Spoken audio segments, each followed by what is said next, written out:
ఏది అయినా ట్రై చెయ్యి ఆచి చికెన్ మసాలా. ఆచి చికెన్ మసాలా.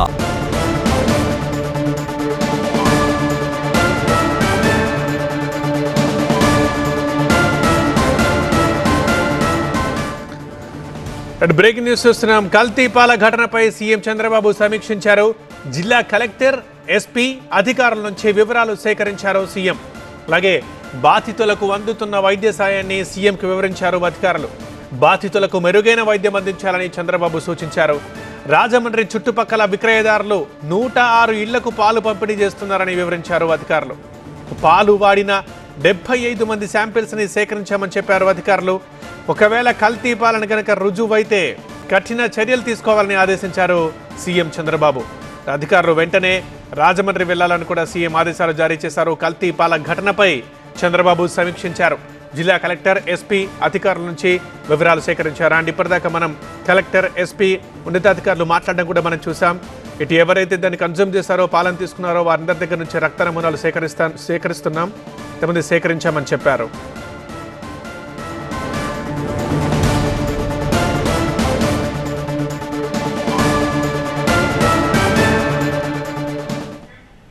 మా అసోసియేట్ ఎడిటర్ ఈశ్వర్ ఉన్నారు లైవ్ లో మరింత సమాచారం అందించడానికి. ఈశ్వర్, చంద్రబాబు సమీక్షకు సంబంధించిన డీటెయిల్స్ ఏంటి?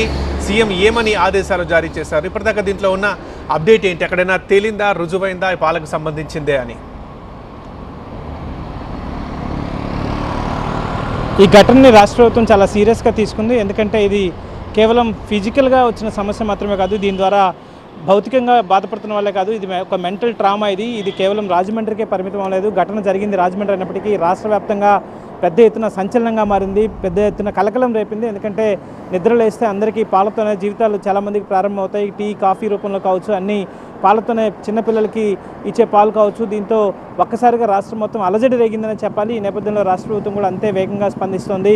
రాత్రే నిన్నటి నుంచే అక్కడ ప్రత్యేక మెడికల్ క్యాంపులను ఏర్పాటు చేసింది. అక్కడ అవసరమైన తక్షణ సహాయక చర్యలను చేపట్టింది. ముఖ్యమంత్రి స్థాయిలో చాలా ఉన్నత స్థాయి సమావేశం జరిగింది. జిల్లా collector, SP, food safety, health and medical అధికారులని ఆయన కాన్ఫరెన్స్లోకి తీసుకొని చాలా సీరియస్గానే వార్నింగ్ ఇచ్చారు. ఫుడ్ సేఫ్టీ ఏం చేస్తుంది, ఇప్పటి వరకు ఎందుకు ఇంత పెద్ద ఎత్తున కల్తీ జరుగుతున్నా అక్కడ కనీసం ఎందుకు నోటీస్ చేయలేకపోయారన్నది ప్రధానమైన మొదటి ప్రశ్న. అయితే దానికంటే ముందు రెస్క్యూ చేయాల్సిన అవసరం ఉంది. ఆ ప్రజల్లో భయాలని తొలగించాల్సిన అవసరం ఉంది. ఎందుకంటే మనం ముందుగానే అనుకున్నట్టుగా ఇది కేవలం ఫిజికల్గా ఇబ్బందులు పడేదే కాదు, మెంటల్ ట్రామా. కాబట్టి దీన్ని క్లియర్ చేయాల్సిన అవసరం, దీంట్లో రాష్ట్ర ప్రభుత్వం జోక్యం చాలా కీలకంగా మారిన నేపథ్యం కాబట్టి అంతే స్థాయిలో ప్రభుత్వం కూడా స్పందిస్తోంది. వెంటనే తక్షణం అధికారులను అక్కడికి వెళ్ళి దీనికి సంబంధించి నిగ్గు తేల్చాలని ఆదేశించారు. ప్రధానంగా ఇంకా చాలామందికి ఆ కుటుంబాల్లో ఇప్పుడు కొంతమంది ఇబ్బందులు పడుతుంటే మరికొంతమంది మాకేమవుతుందో, ఆ పాలు తాగిన వాళ్ళందరూ ఇంకా నెక్స్ట్ మినిట్ మాకేమవుతుందన్న ఆందోళనలో ఉన్నారు. సో వాళ్ళందరికీ హాస్పిటల్లో చేర్చడం కాబట్టి వాళ్ళ ధైర్యాన్ని ఇవ్వాల్సిన అవసరం ఉంది. కాబట్టి ప్రధానంగా దానిపైన దృష్టి సారించారు. ఆ తర్వాత శాంపిల్స్ అన్నింటి తీసుకొని ముందు అందరి దృష్టి ల్యాబ్ టెస్టుల మీద ఉంది. అది వచ్చిన తర్వాత అందరి మీద చర్యలు కావచ్చు, లేకపోతే తదుపరి యాక్షన్ ఉండబోతుంది. Over to studio.